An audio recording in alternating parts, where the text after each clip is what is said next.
Maybe, what if I told you Prince knew who was behind Michael Jackson's death? I mean, as much as there have been reports that these two legends were feuding, it may actually surprise you to learn that they were actually pretty close and shared a lot, including who and what they were afraid of. But here's where it gets even wilder. Where exactly is Michael Jackson's missing diary? The one that allegedly had names, plans, fears, receipts. That diary vanished right after he died. Coincidence? Or was someone making sure his truth never saw the light of day? Sheesh. We are going to be breaking it all down, including what Prince allegedly knew. So Michael died in 2009 at the age of 50 while preparing for his This Is It tour after overdosing on propofol and benzodiazepam given to him by his personal physician, Dr. Conrad Murray. But weeks before he died, he had started making entries in a secret diary where he spoke about all sorts of things. For instance, in the secret diary, Michael made a number of revelations about hopes of being immortalized, saying that what he really wanted was to be immortalized as a big screen idol after his death. He wanted Broadway theater producers to create a play about his life so he could become the first multi-billionaire entertainer, actor, director. In addition, Mike also wrote in there about how he depended on his now discredited doctor, Conrad Murray, to administer the prescription drugs that helped him to sleep, and he also planned to launch a line of merchandise, including soda and cookies, according to the diary. Entries from the diary also revealed that Michael wanted to earn $20 million a week, and while thinking about how he could raise that money, Michael wrote about the possibility of holding Cirque du Soleil concerts and having contracts with well-known brands such as Nike. Now, something else that also came out pretty clearly in the secret diary was that Mike was being stalked by someone who wanted to unalive him, and he thought someone was planning to destroy him. He wrote, "Evil people everywhere. They want to destroy me and take over my publishing company. The system wants to destroy me for my catalog. I'm not selling it." Chill, we all know that other than noting this issue of his catalogs in the secret diary, Mike was also pretty vocal about it as well. And it's been, the record companies really do conspire against their artists. They steal, they cheat, they do whatever they can, especially the black artists.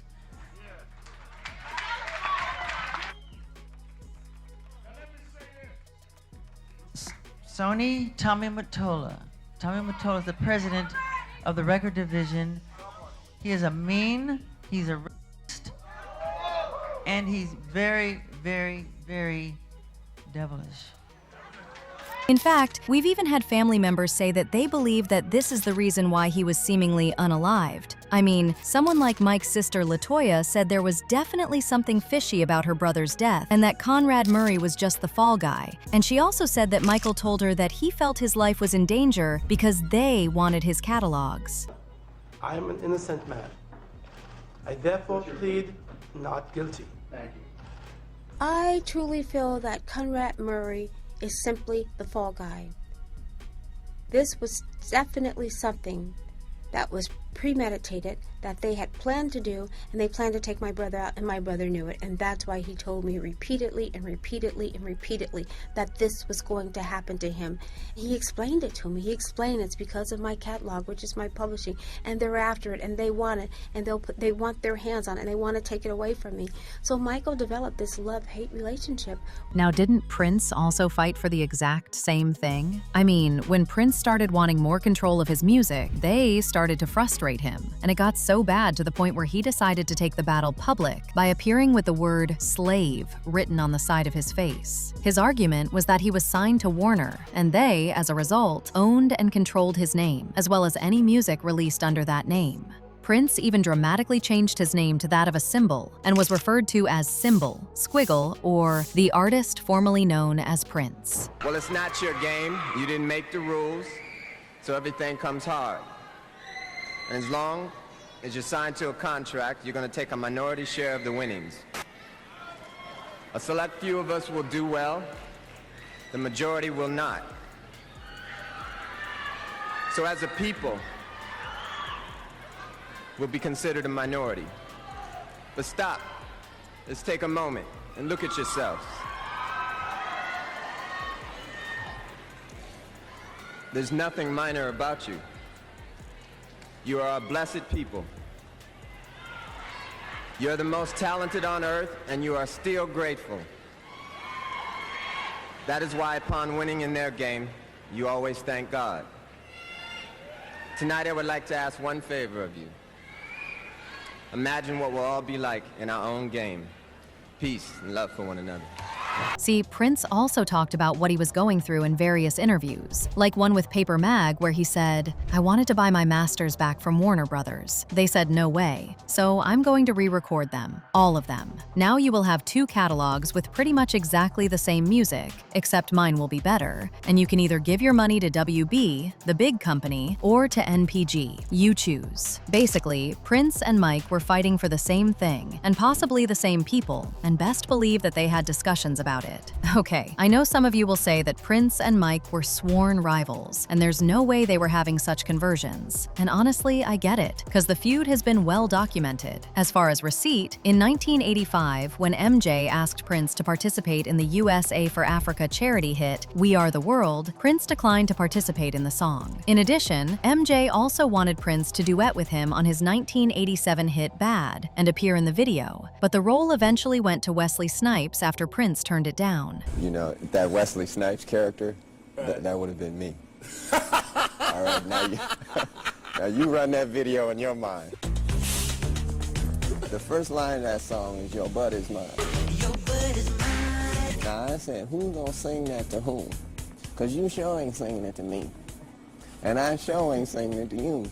So right there we got a problem. There was also a time when Michael did an interview while working on his 1988 Moonwalk memoir, and he kinda said that he did not like Prince because of the way he was treating him. He said, "I have proven myself since I was real little. He feels like he's my opponent. I hope he changes because, boy, he's gonna get hurt. He's the type that might unalive himself or something." MJ also said that Prince was also rude to the Jackson family, adding, "He was so rude. One of the rudest people I have ever met. Prince is very competitive. He has been very mean and nasty to my family." Another incident was narrated by former sound engineer David Z, who remembered the 2 of them coming to blows over a game of ping pong. David said that there was a time MJ visited Prince at an LA studio, and before too long, they found themselves playing a highly competitive game of ping pong. Allegedly, Prince started humiliating MJ with digs such as, "Come on, Michael, get into it." And he also asked MJ, "You want me to slam it?" According to David, Michael dropped his paddle and held his hands up in front of his face so the ball wouldn't hit him, and when he walked out with his bodyguard, Prince started strutting around like a rooster saying, "Did you see that? He played like Helen Keller." In addition, in an interview with Esquire, Rolling Stone's contributing editor Steve Knopper recalled a story he was told by Black Eyed Peas leader will.i.am, and he said, "When Prince was doing his Vegas residency around late 2006, Michael was living in Vegas. Will was a guest artist at the Prince residency, but he was also friends with Michael. So Will arranged it for Michael to be a guest in the audience at Prince's show. No one knew it really, but Prince knew it. There was a point during the show where Prince was playing bass, and he came out into the audience with this giant bass. He knew where Michael was sitting, and he walked right up to Michael and started playing bass in Michael's face, like aggressive slap bass. Apparently, the next morning, Will went over to Michael's house for breakfast, and they were talking about Prince and the show, and then Michael said, "Will, why do you think Prince was playing bass in my face?" According to Steve, Will told him that Michael was outraged, and then started saying things like, "Prince has always been a meanie. He's just a big meanie. He's always been not nice to me. Everybody says Prince is this great legendary Renaissance man, and I'm just a song and dance man. But I wrote Billie Jean, and I wrote We Are the World, and I'm a songwriter too." Honey, as for where the alleged beef even began, it boils down to 1983, when James Brown asked Michael Jackson to perform with him on stage. Prince was also present during the performance, and Michael Jackson was already a pop icon, since he had already released Thriller. On the other hand, Prince had not yet released Purple Rain, but he was still doing pretty well at the time. And after Michael performed and shared some of his signature dance moves, he apparently asked James Brown to invite Prince to join them. What happened next was that when Prince took the stage, he played the guitar, and it appeared as if it was not giving him the vibe he was after. Then he removed his shirt, and then at one point, Prince mistook a stage lamppost as a prop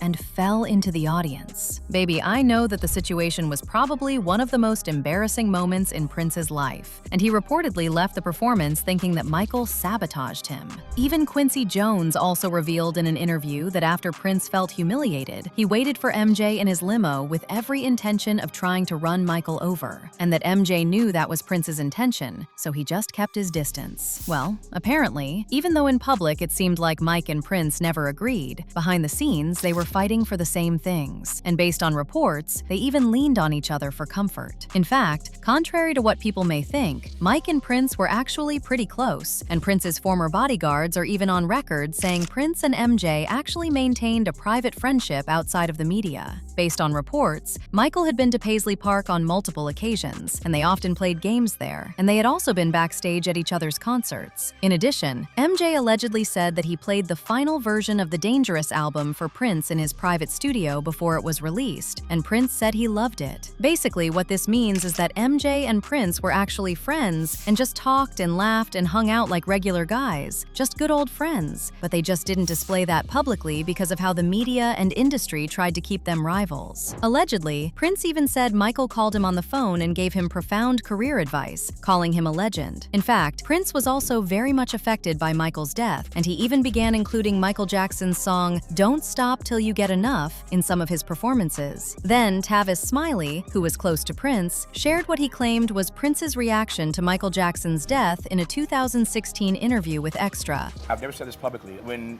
the news came that Michael had died, Prince was in rehearsal at Paisley Park. Prince cancels rehearsals, sent the band home, and for days locked himself in his bedroom and wouldn't come out and really didn't talk to people. Girl, considering how much the death affected Prince, maybe, just maybe, Michael opened up to Prince more than we ever knew. Behind the glitter, the fans, and the fame, they were men trying to tell us something, and maybe Prince listened. Maybe he knew what was coming for Michael, and even for himself. Let's not forget, both died under strange circumstances. Michael was days away from a major comeback tour, and Prince? He was reportedly healthier than ever before a sudden overdose took him out. Now, ask yourself this: why did so many around them claim they seemed afraid in their final days? And who had the most to gain from keeping their voices silent forever? And if Prince did know the truth, did he leave behind a message too, like Michael's missing diary? Obviously, they both saw what was coming, and I wouldn't be surprised if they talked about who they were really afraid of. But you let me know what you think really happened to these two, and who you think was responsible for their deaths in the comments section below.